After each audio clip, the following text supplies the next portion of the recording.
So Intel DC, Optane DC persistent memory was launched early part of this year, and there are a lot of server ODMs already shipping this product with second generation scalable Xeon processors.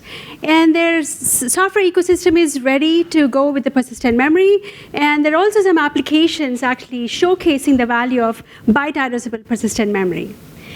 But we see some applications still at this point that are using larger data sets, like in-memory databases, scientific simulations, and even iterative ML kind of applications that still are limited by the amount of volatile memory that's on the servers today. So either they have to increase the amount of DRAM, which is cost prohibitive, or they don't have any choice of having that large volatile memory capacity on the systems. Hi, I am Usha Upadhyayula from Intel Data Center Group, and today in this talk, basically I will go over different methods of using persistent memory as an alternative to DRAM. So I'll go over what is the motivation and what are the different ways of exposing persistent memory as volatile memory, and then basically I have a bunch of things as call to action. So just to give some context, Intel Optane DC persistent memory operates in two operating modes, memory mode and app direct, which I'm sure most of you all know by now. But in memory mode, the capacity of the persistent memory or the device capacity that's on the system can be configured as volatile memory, which means applications don't have data placement control. What I mean by that is when the capacity is configured as memory mode, it's a memory controller that has access to the DRAM as well as the capacity that is actually configured as memory mode. So applications don't have control over what they want to put in the DRAM versus the capacity that is actually configured as memory mode. But it's very easy to adopt, meaning it's plug and play. You really don't have to make any code changes. The application runs as is and takes advantage of the larger volatile capacity. And the performance is slower because if your workload is cache friendly, it's same as DRAM, but if it is not, it's really lower performance than DRAM. On the other side, when you configure the capacity as app direct, which is persistent memory, application has control over data placement, meaning DRAM is available for hot objects, and you can use persistent memory as a next tier in the storage. But for the ease of adoption, you really need to make changes to your code. That means the applications have to change. Sometimes it may even require re-architecting, but you sometimes need to make just basic code changes and make it persistent memory aware. And it provides you with the native hardware latencies. But again, as I talked about, there are applications out there that require large volatile capacity, but don't really need to persist the data. And they really require that data placement control over the DRAM versus the next performant memory device. So what do we do? There are different methods that we looked at from Intel perspective to make or perceive persistent memory out on the system as volatile memory. The first one that I'm going to talk about is using memory mapped files. So what do I mean by file-backed memory? Again, if you've attended Andy's talks, in the hackathon sessions this week, you've heard about the SNIA programming model, which is basically has memory mapping as the main mechanism behind the scenes. But it requires DAX-aware file systems. We have several of them already available.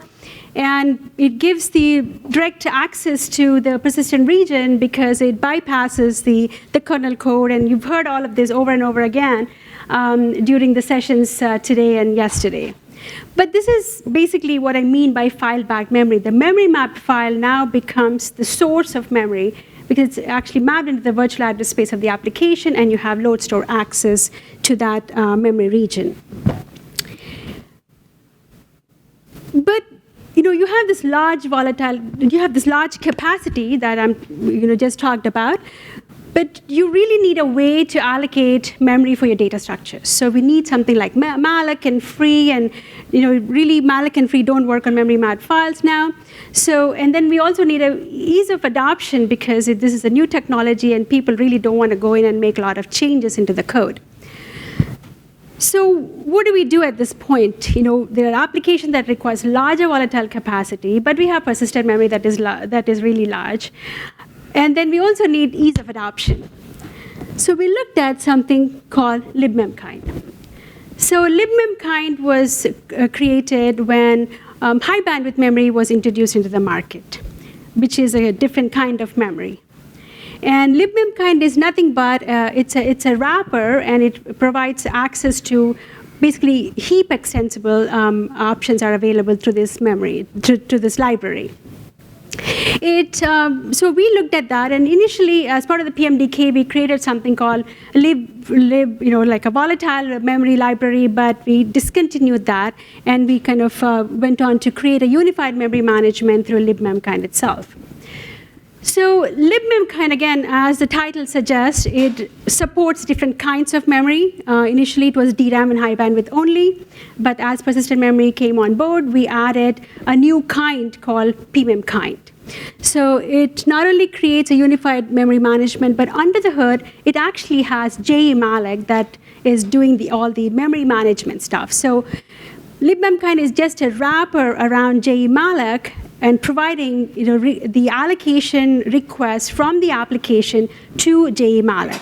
And JE-malloc, in turns, depending on the kind supplied to it, it allocates and deallocates and memory manages from that kind of memory. Again, it provides a familiar API, malloc-free kind of API, and so it's easy to use, and it's all open source and available on GitHub. So we talked about memory mapped files. So we use the same mechanism to give the perception of volatile memory when using with persistent memory. What I mean by that is that under the hood, when you create a PMMkind allocations or request for allocations from PMMkind of memory, it basically creates a temporary file, memory maps it, and allocations are done. That region is now given to JE-malloc. So the allocations and the memory management is done through that memory region. And when the application closes or the server is shut down, the temporary file goes away. So it's really not persistent. Any data that is allocated or the data structures are not really persistent at that point. So all that we did was continue to use the memory mapped file mechanism, but created a temporary file giving that perception of volatility. It doesn't really need your application to be re-architected, or a lot of changes need to be made. It does require some changes, but we are trying to make it as minimal as possible. So again, just to recap, it basically continues to use memory mapped files, but again, a temporary file, giving it making it look like a volatile memory. So some of the APIs that we have with Memkind are, for creation. Again, you can create a fixed size memory kind, persistent memory kind, or a variable size. It can automatically detect the kind that you're trying to allocate in free form. Then you need a way to destroy kind when your application is done with that memory region usage. It also has a way to allocate free, and you can find out how much usable size, and it has a way to automatically detect the kind. We recently introduced something called kind configuration management. Basically, it allows you to pool together all the parameters that you want to pass in when creating that particular kind of persistent memory kind. Again, I color-coded them because I have code samples that I'm going to go through, and I'll show you how I use these API. So the first one, how do we create and allocate from different kinds? So what this is also allowing is to, when you're creating or allocating memory from persistent memory kind, you do have access to your DRAM at the same time. So here I show how you create or allocate memory from different kinds of memory. So I call something called Memkind Create PMM. So libMemkind support two different kinds of kinds, meaning dynamic kinds and static kinds. Static kinds, the DRAM comes under static kind. So the difference between the static kind and dynamic kind is that when you're creating a region of dynamic kind, you need to call create PMM, or create Memkind create call need to be first initiated. Whereas for static kinds, Memkind understands that there is something called, it's already defined within the Memkind, and it understands where to go to get the static kind. So Memkind default pertains to DRAM, and then we have PMMkind for persistent memory kind of regions. So Memkind Create PMM, now what I'm passing there is you see a /MNT PMM. What I'm already doing there is that I have a file system that is mounted with a DAX option, so you have load store access to that region. So again, it's nothing different than creating an app direct or a persistent memory region. So you have a DAX-enabled region that is mounted on a particular mount point, and then you're passing that point, and you're saying, I want to create persistent memory heap of size PMM max size, and then basically that gets into a structure called PMMkind, and that's what is used by the rest of the allocation or the heap management commands to do the allocations. So allocating from DRAM, you call just Memkind malloc, and you pass in the parameter as Memkind default and the size of allocations you want to make. And if you want to allocate from file backed, you're basically calling in the PMMkind, passing in the PMMkind that you already created, and then malloc basically knows where to allocate the memory from. And again, as simple as Memkind free, you basically say Memkind default or PMMkind. But we also added just recently a way for Memkind to detect the kind of memory that was allocated from. Meaning, when you pass in the Memkind free, you basically can pass in a null pointer. You don't have to remember, okay, what is this pointer allocated from? What is the second one allocated from? You basically pass it into the Memkind free a null parameter instead of the kind parameter, and Memkind understands where the pointer is coming from, where is this allocated from, and basically it does the free of the memory. And then you destroy the kind, so you don't leave any memory leaks. I'm showing at the bottom the code sample that I used. I picked the snippet from there, so you have the complete code sample that you can build and work from. Could you do that create multiple times? Yeah, if you have different mount points, you can actually create different mount points. That's correct. So, yeah.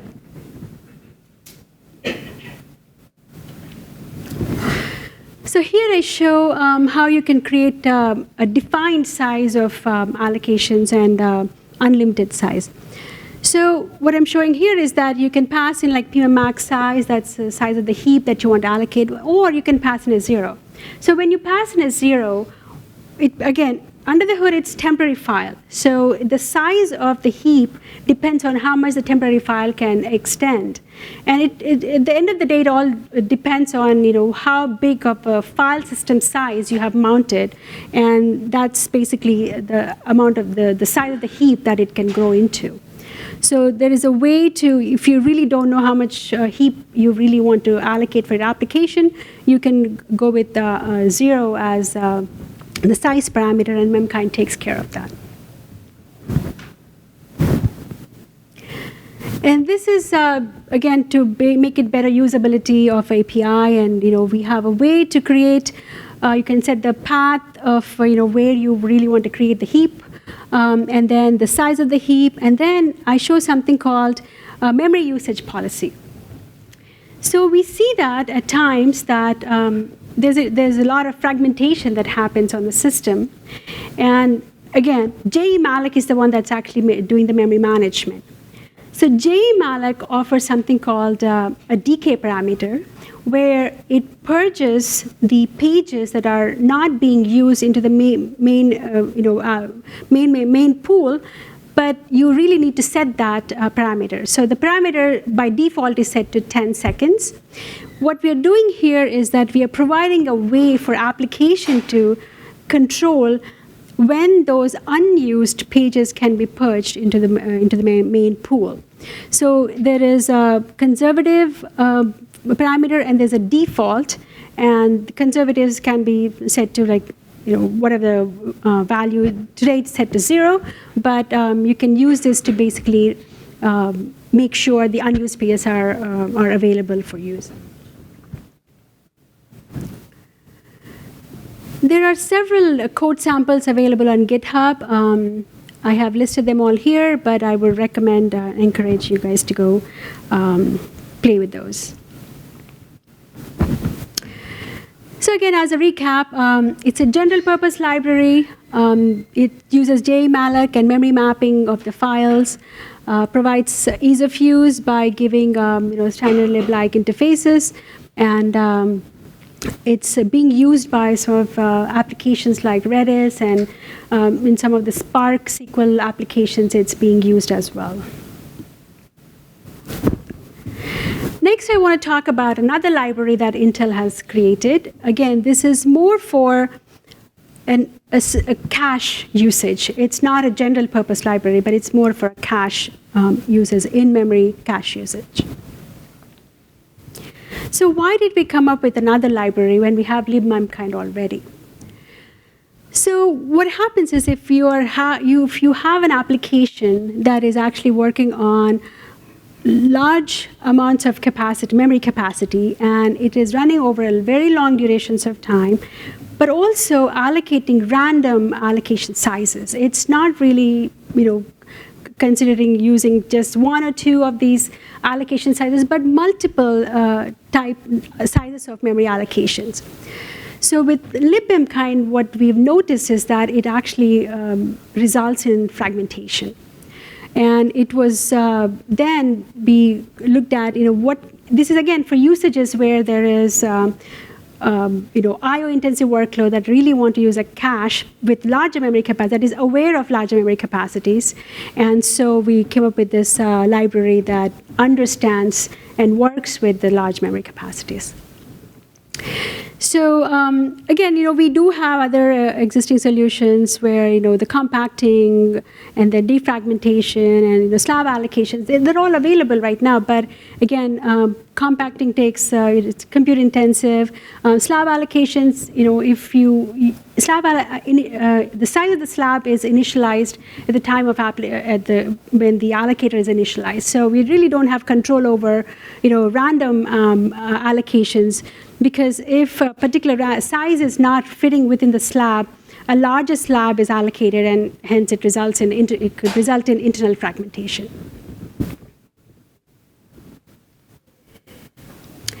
So again, we are here using memory mapped files. So libvmemcache again uses memory mapped file and does temporary memory mapped file and allocates from that region itself.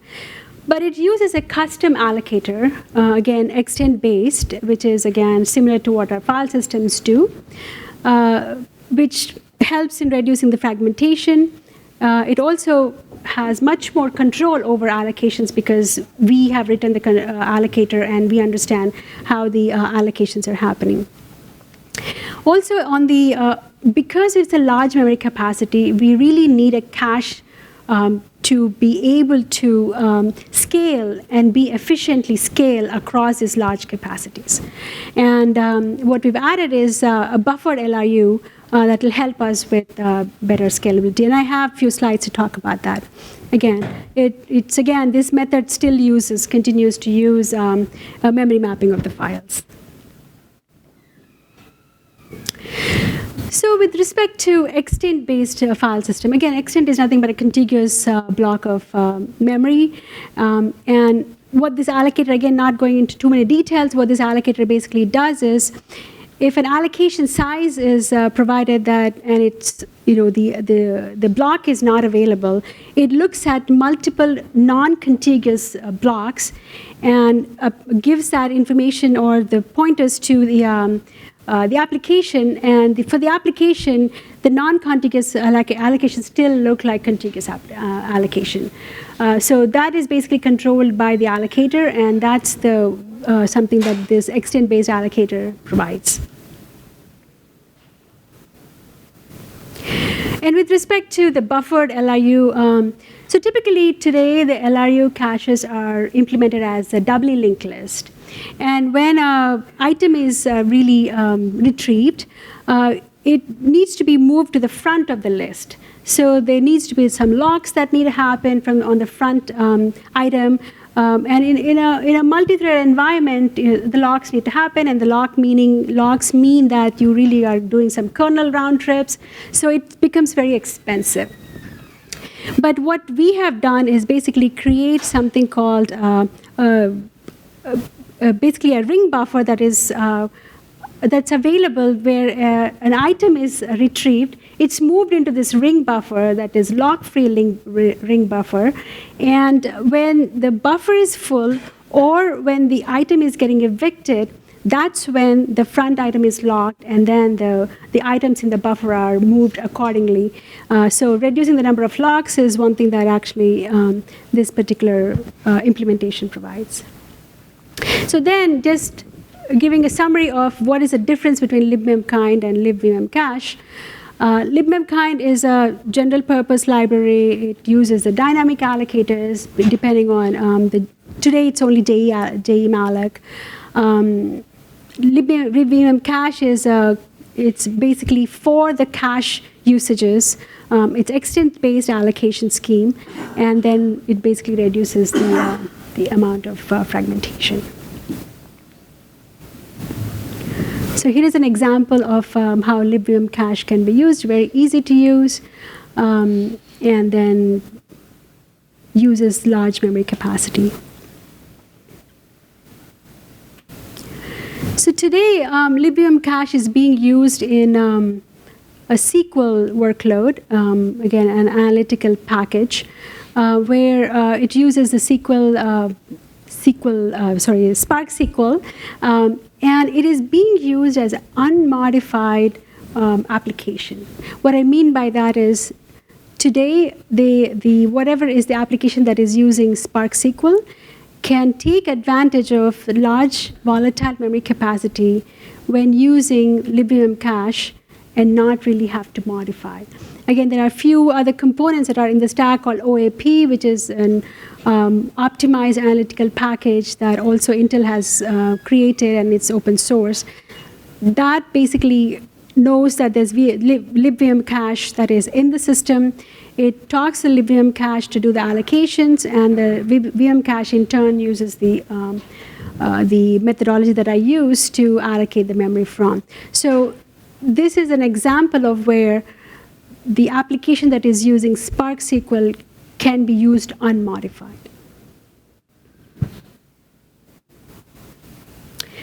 So the next thing that the methodology that we have available is all the things that I've talked about so far require some changes to the application.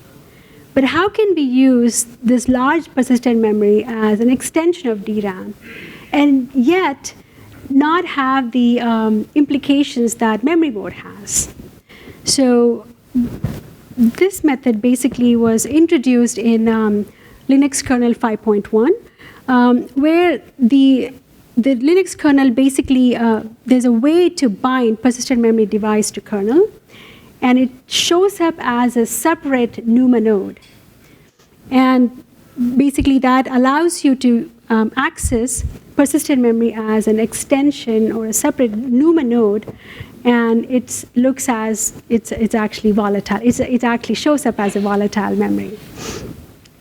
So that is the feature added in Linux kernel. But how does application really take advantage of that? So we are adding support in libmemkind with a new kind, and it's a static kind, called Memkind DAX KMem. So again, as the picture shows, these are two static kinds.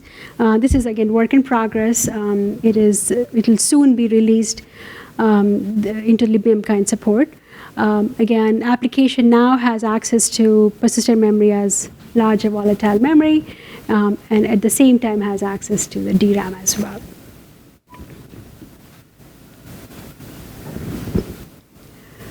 So we have lots of resources available to learn more about persistent memory and also volatile usages. There is videos and blogs and several different documentation available on pm.io and Developer Zone. And I would like to encourage you to go kind of look at all the resources and send us feedback if there are any gaps, and let's innovate as a community. That's all I had. Any questions?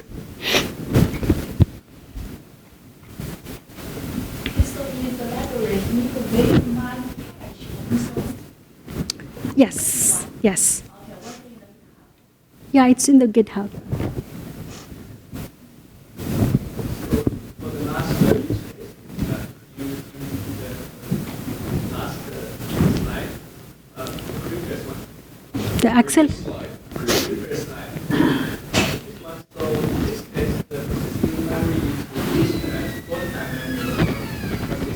Volatile memory. So there is some configuration you need to do up front.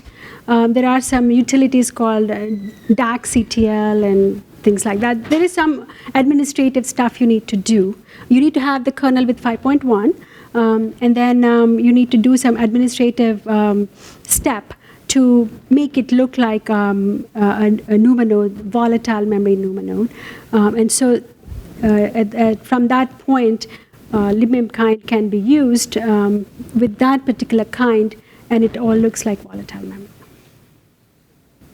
So since it appears as a separate NUMA node, it can be shared across multiple CPUs? Yeah, I mean, so it has all the characteristics of any other NUMA node. All the NUMA tools and everything works as is.